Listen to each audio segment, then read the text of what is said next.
안녕하세요. 오늘은 1월 13일 월요일이고요. 함께 읽고 묵상할 말씀은 요한복음 9장 말씀입니다. 날 때부터 맹인된 사람을 고치시다. 예수께서 길을 가실 때 날 때부터 맹인된 사람을 보신지라. 제자들이 물어 이르되 랍비여, 이 사람이 맹인으로 난 것이 누구의 죄로 인함이니까? 자기니까 그의 부모이니까? 예수께서 대답하시되 이 사람이나 그 부모의 죄로 인한 것이 아니라 그에게서 하나님의 하시는 일을 나타내고자 하심이라. 때가 아직 낮음에 나를 보내신 이의 일을 우리가 하여야 하리라. 밤이 오리니 그때는 아무도 일할 수 없느니라. 내가 세상에 있는 동안에는 세상의 빛이로라. 이 말씀을 하시고 땅에 침을 뱉어 진흙을 이겨 그의 눈에 바르시고 이르시되 실로암 못에 가서 씻으라 하시니, 실로암을 번역하면 보냄을 받았다는 뜻이라. 이에 가서 씻고 밝은 눈으로 왔더라.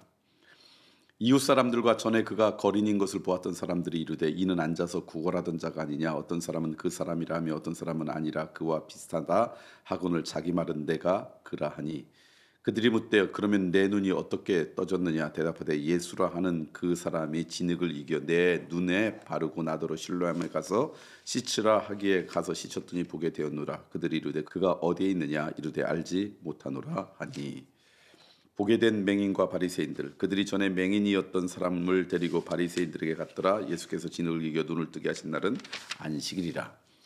그러므로 바리새인들도 그가 어떻게 보게 되었는지를 물으니 이르되 그 사람이 진흙을 내 눈에 바르매 내가 씻고 보나이다 하니, 바리새인 중에 어떤 사람은 말하되 이 사람이 안식일을 지키지 아니하니 하나님께로부터 온 자가 아니라 하며, 어떤 사람은 말하되 죄인으로서 어떻게 이러한 표적을 행하겠느냐 하여 그들 중에 분쟁이 있었더니, 이에 맹인되었던 자에게 다시 묻되 이 사람이 내 눈을 뜨게 하였으니 너는 그를 어떠한 사람이라 하느냐? 대답하되 선지자 아니이다 하니, 유대인들이 그가 맹인으로 있다가 보게 된 것을 믿지 아니하고 그 부모를 불러 묻되 이는 너희 말이에 맹인으로 났다 하는 너희 아들이냐? 그러면 지금은 어떻게 해서 보느냐?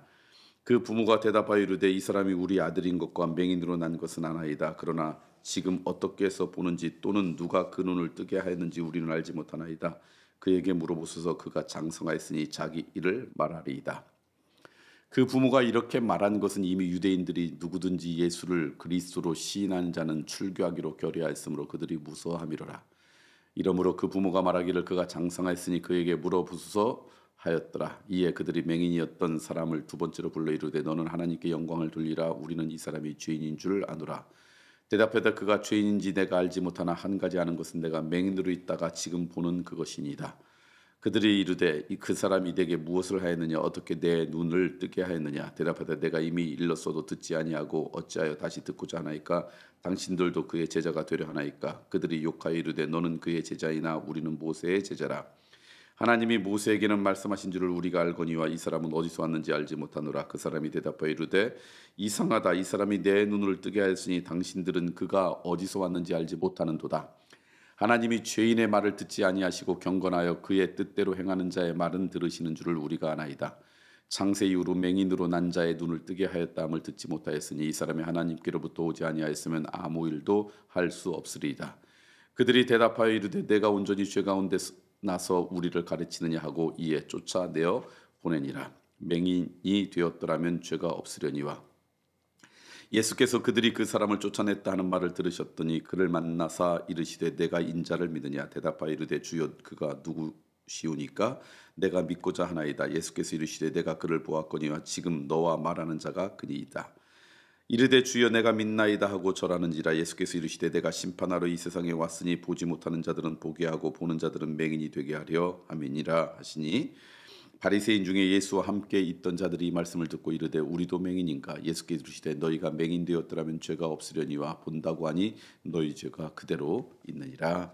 아멘.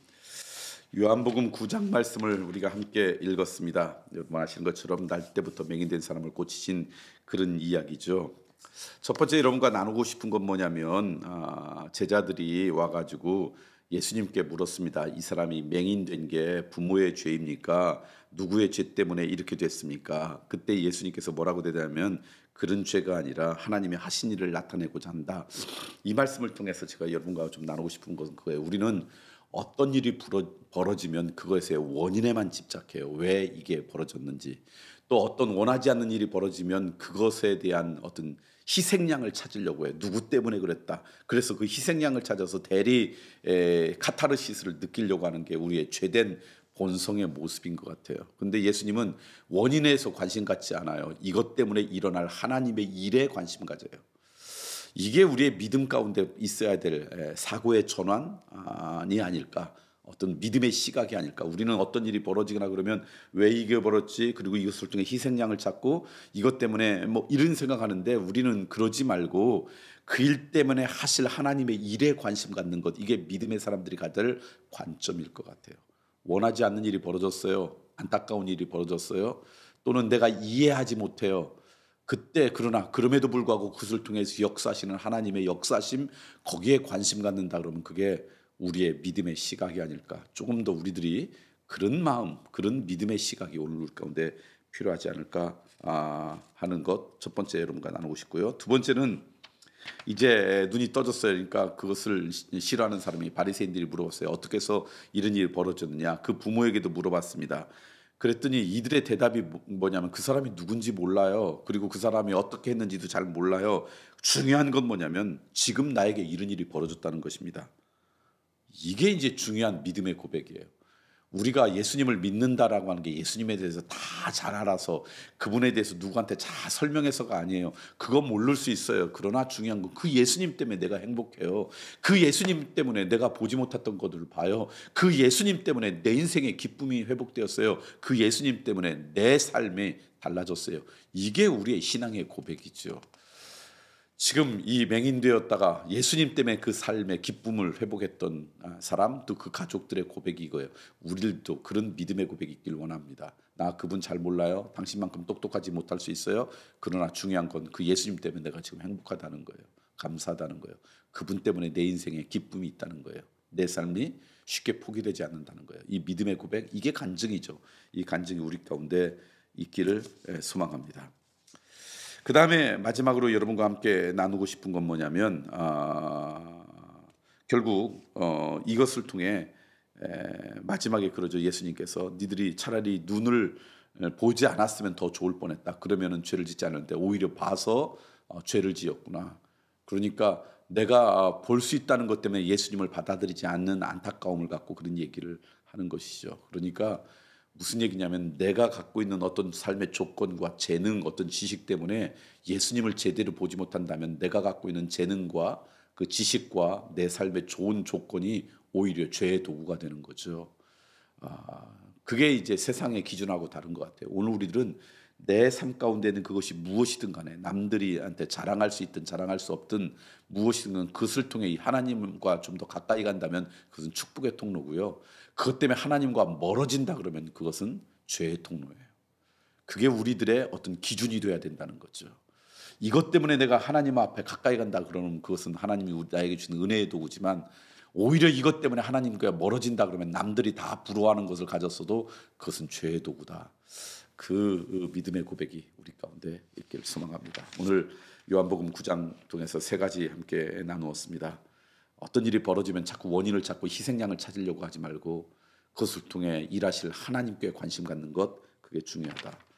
내가 예수님에 대해서 잘 몰라도 그분 때문에 내 인생에 있었던 변화, 기쁨 그걸 고백하는 게 우리의 믿음의 고백이다. 그리고 마지막에 우리의 삶의 기준, 판단의 기준이 좀 달라져야 되는데 그것 때문에 하나님과 친밀해진다면 남들이 싫어하는 것이라 할지라도 그것은 나에게 하나님의 선물이고 남들이 아무리 부러워해도 그것 때문에 하나님과 멀어졌다면 그것은 죄의 도구가 될 수 있다는 거 기억하시고 우리의 관점이 좀 바뀌기를 소망합니다.